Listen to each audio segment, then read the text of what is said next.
அனைவருக்கும் வணக்கம். இந்த வீடியோவில் என்ன பார்க்க போகிறோம்னா, இப்போ நீங்கள் ஜெராக்ஸ் கண்டினியூஸ் காப்பீஸ் ஓடிக்கிட்டு இருக்கோம். ஓடும்போதே பார்த்திங்க அப்படின்னா திடீர்னு ஒரு பிளாக் லைனோ அல்லது ஒரு பிளாக்காக ஒரு விட்டு விட்டு பட்டையாவோ காப்பீஸில் வர ஆரம்பிக்கும். இங்கே பார்த்தீங்கன்னாலே தெரியும். இங்கே லெஃப்ட் கார்னர் பார்த்திங்க அப்படின்னா பிளாக் ஷேட் அடித்து வந்துருக்குது. இங்கே பார்த்தீங்கன்னா ரைட் ஹேண்ட் சைடில் பார்த்திங்க அப்படின்னா ஒரு பிளாக் கோடு வந்திருக்கு. இங்கே மார்க் பண்ணி பார்த்துருக்கோம் பார்த்துருங்க. இந்த மாதிரி ஒரு பிளாக் லைன் திடீர்னு காப்பீஸ் ஓடி இருக்கும்போதே இந்த மாதிரி வரும்.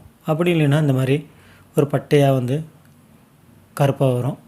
இது எதனால் வருது, அது எப்படி சரி பண்ணலாம் அப்படிங்கிற பற்றி தான் பார்க்க போகிறோம். வாங்க வீடியோக்குள்ளே போகலாம்.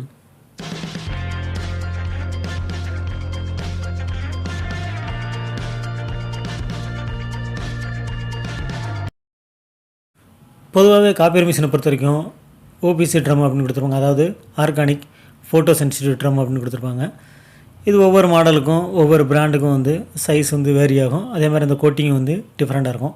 இது பார்த்திங்க அப்படின்னா ட்ரம் கில்லிங் பிளேடு. இது போயிடுச்சு அப்படின்னா உங்களுக்கு பார்த்திங்கன்னா ஒரு மாதிரி எல்லோ ஷேடாக மாறிடும். நியூ பிளேடு பார்த்திங்க அப்படின்னா உங்களுக்கு அந்த ரப்பர் ஒயிட்டாக இருக்கும். இப்போ இந்த கில்லிங் பிளேடு போயிடுச்சு அப்படின்னா, அதாவது இந்த லைஃப் காலாவதி ஆச்சு அப்படின்னா, இங்கே பார்த்திங்க அப்படின்னா அந்த ரப்பர் ஒரு மாதிரி கொலன்னு இருக்கும். இது பார்த்திங்கன்னா நியூ பிளேடு. இப்போ நம்ம நியூ பிளேடு ரீப்ளேஸ் பண்ணியிருக்கோம். இது பார்த்திங்கன்னா பியூர் ஒயிட்டாக இருக்கும். அதே சமயத்தில் நம்ம ஸ்டிப்பாகவும் இருக்கும். ஒவ்வொரு மாடலுக்கும் பார்த்திங்க அப்படின்னா, அதாவது 20,000 to 25,000 காப்பீஸ் பார்த்திங்கன்னா இந்த ட்ரம்மோட ஈல்டு கிடைக்கும். ஒவ்வொரு கஸ்டமரும் அவங்க எடுக்கக்கூடிய, அதாவது பெர் டேக்கு எவ்வளோ காப்பி எடுக்கிறாங்களோ அதை பொறுத்து இந்த ட்ரம்மோட லைஃப்பும் வேரி ஆகும். இந்த மாதிரி கருப்பு கோடோ அல்லது கருப்பு பட்டையாவோ வந்துச்சு அப்படின்னா canon மிஷினை பொறுத்த வரைக்கும் இந்த மாதிரியான ஆர்கானிக் ஃபோட்டோ சென்சிட்டிவ் ட்ரம் வரும். அதாவது ஓபிசி ட்ரம். இங்கே பார்த்திங்க அப்படின்னா இந்த மாதிரி இங்கே குறிப்பிட்டிருக்கிற மாடலுக்கு எல்லாருக்குமே பார்த்திங்கன்னா ஒரே டைப் ட்ரம்மு தான்.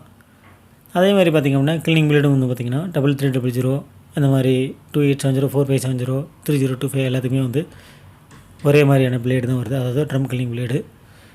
இது ரெண்டுமே நம்ம ரீப்ளேஸ் பண்ணிட்டோம் அப்படின்னா உங்களுக்கு எக்ஸலண்ட்டான காப்பி குவாலிட்டி கிடைக்கும். அதாவது அந்த பிளாக் லைனு இல்லை பிளாக் சைடு, அதே மாதிரி காப்பியும் பார்த்திங்கன்னா ஒரு சில இடத்துல டல்லாக இருக்கும். அந்த எந்த விதமான கம்ப்ளைண்ட்டும் இல்லாமல் பார்த்திங்கன்னா உங்களுக்கு எக்ஸலண்ட் குவாலிட்டி கிடைக்கும்.